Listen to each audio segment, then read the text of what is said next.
The lesson which I am reflecting on is during a reading group. The students read the story the day before and completed a Venn diagram. The story is about a Chinese girl entering an American school for the first time. Something you will not see in this video is my preparation for the lesson. I knew the students did not have enough time to finish their Venn diagrams the day before, so I allowed them to take time at the beginning of reading class to complete them. This way, when they came to the group table, they would be fully prepared to discuss the story.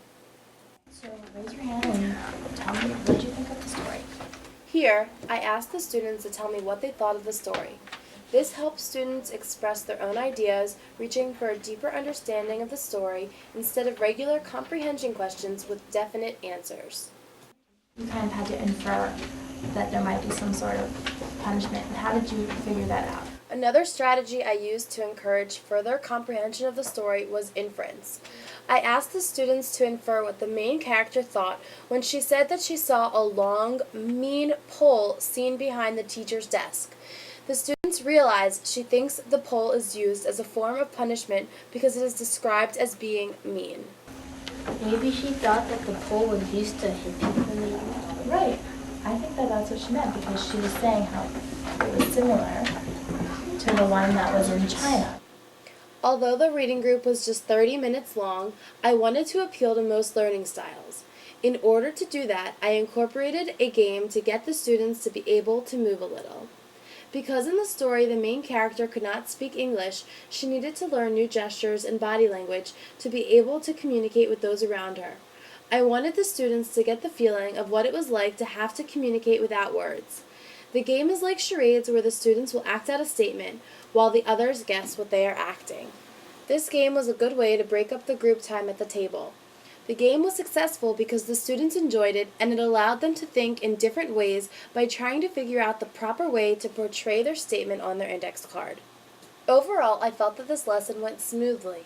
All of the students turned in their independent work and they all received a passing grade.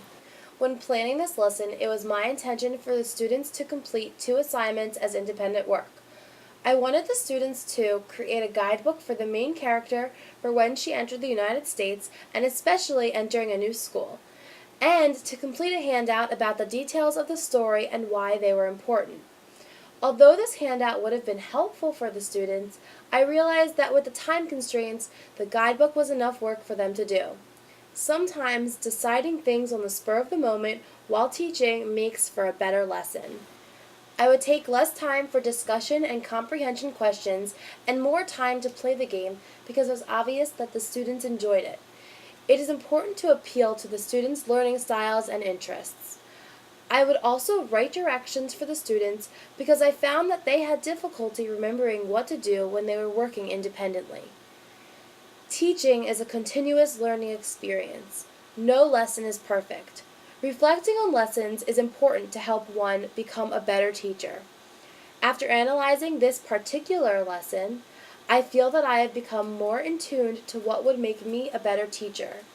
I feel one step closer to being a teacher and having my own classroom.